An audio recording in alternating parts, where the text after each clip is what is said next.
alam nyo ba na napakasarap ang lutong salmon na paksiw? So, ayan ay ulo. Mahal ang salmon pero napakamura ang kanyang ulo pero malaman. At syempre, ito naman ang ating gagamitin. Syempre, hindi yan mawawala garlic at saka onions. So, ngayon guys, hiwa-iwain na lang natin siya. And then, isunod natin ang ating salmon. Ayan. So, ayan, nahiwa-hiwa na siya guys. Tingnan nyo nga naman. Siguro, uulamin nyo ito ng 3 beses kung mag-isa lang kayo. Ayan, kasi napakalaki sa personal guys. At saka mura na, may malaman pa.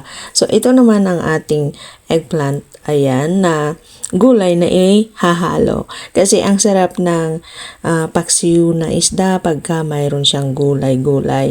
Lalo na pag may kasamang okra yan, ang sarap guys. O kaya mushrooms, pero ito lang ang mayroon tayo. Ang ating kasirola naman ay ilalagay na yung ating mga ricado at saka itong talong. Ayan. Yan ang una nating ilagay sa kasirola. Ayan. At lalagyan na natin ng mga seasoning.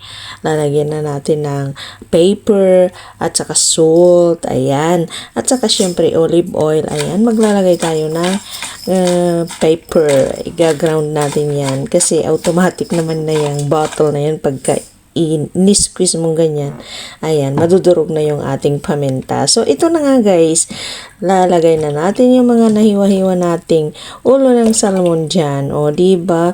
Ang dami din niya. Sabihin ko sa inyo, hindi nyo yan mauulam ng isang beses lang.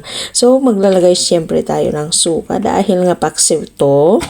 Ayan guys, o diba? So, mayroon na tayong ulam ulit at napakasimpleng recipe. So, ito nga ang ating lulutuhin guys. So, ito na nga. At ready na siya guys. Lalagyan na natin siya ng oil. Ayan. So, pagka ano mang oil ang gusto yung ilagay, pwedeng-pwede. At ito magdadagdag din ako ng kanyang ricado na ginger guys, yung powder ginger, ayan. Ay, naglagay na rin tayo ng asin. So, magdadagdag tayo ng asin kahit naglagay na ako kanina ng seasoning na tawag dito, Knorr. So, ito naman guys, yung inilagay ko kanina is bechin. Naglagay ako ng bechin. Ayan, at maglagay tayo ng konting tubig dyan. At syempre, para magkaroon siya ng sabaw. Diba guys? So, ito na nga po siya. Ready na. At papakuluhan na natin ng mga 30 minutes or 45 minutes. Depende sa pagluluto ninyo. Pero ako ay last 1 hour. Ganyan. So, hanggang maluto yung kanyang mga sahog dyan na eggplant. So, ito na nga siya guys. Ready na. Ready to eat na tayo. Ang sarap guys. Nako, tinikman ko kanina. Super sarap. Kaya matataob ang kaldero ng kanin dyan.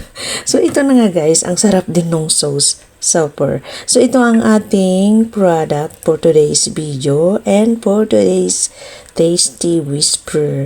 Ayan ang ating nagawang pagkain. At eto ay mandarin guys. Ayan ang ginawa ko. Instead na gumawa ako ng salad, ay sinamahan ko na lang siya ng isang mandarin kasi napakalaki. Iyan. Napakatamis din na maasim-asim. Kaya match po siya. Ayan guys ang aking plating for foods for today's video. Thanks guys.